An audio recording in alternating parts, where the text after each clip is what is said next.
you created something within me that I never could have imagined. I flew to you with some savings and a wish. A plan that fell apart, but nonetheless, I was open to surrendering to how my life could possibly become blessed.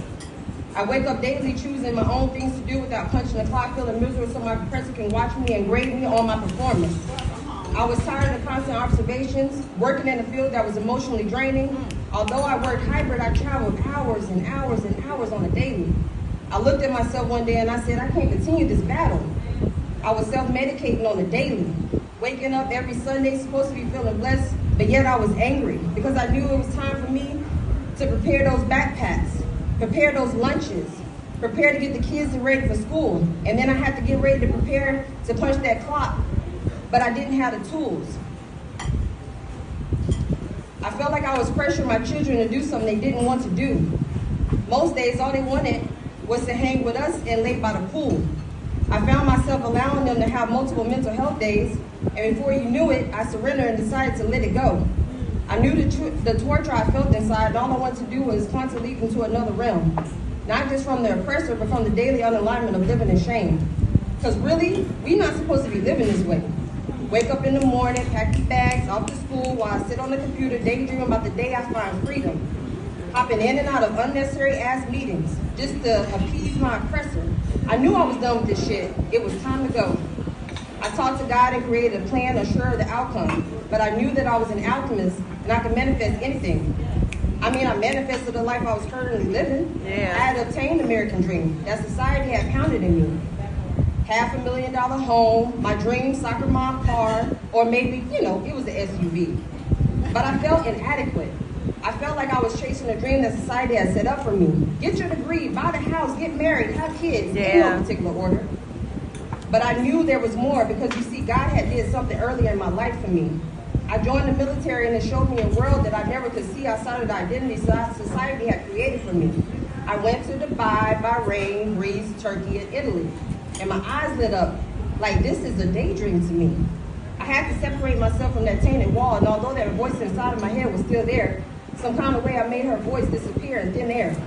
I signed up and went away at the age of 19 with no idea of how much that life would change me. Fast forward to 2022, I was a wife and a mother of 3. I decided that it was time to cancel the noise that society had created for me.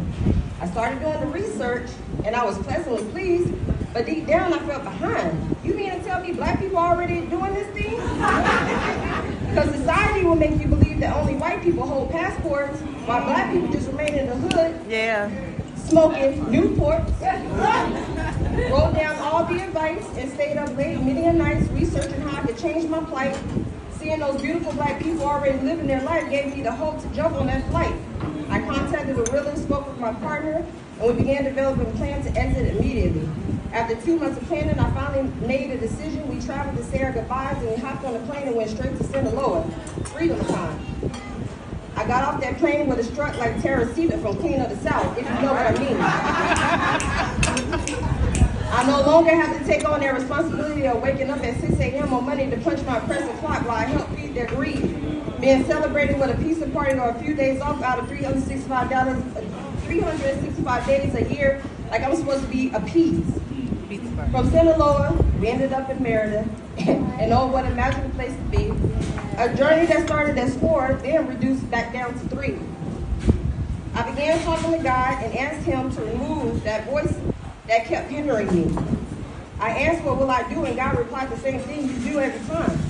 You just moved abroad in 2 months. Don't you see how divinely gifted you are? Remove that voice in your head that's constantly beating you down. Look up at your crown and turn that frown upside down. Yeah, I know that shit cheesy, but you get what I mean. Every stage in your life is perfectly ordained. No need to allow your mind to lead you astray. I met so many beautiful sisters that I never had in my life. They accepted me for who I was and not the way that voice in my head told me the world would receive me. Yeah, I shed a tear too, but I have not been able to decide if it's out of sadness or joy. But one thing I do know, it's time to enjoy the life God provided for me. If I can lend you some advice, don't ever let a motherfucker play with you twice.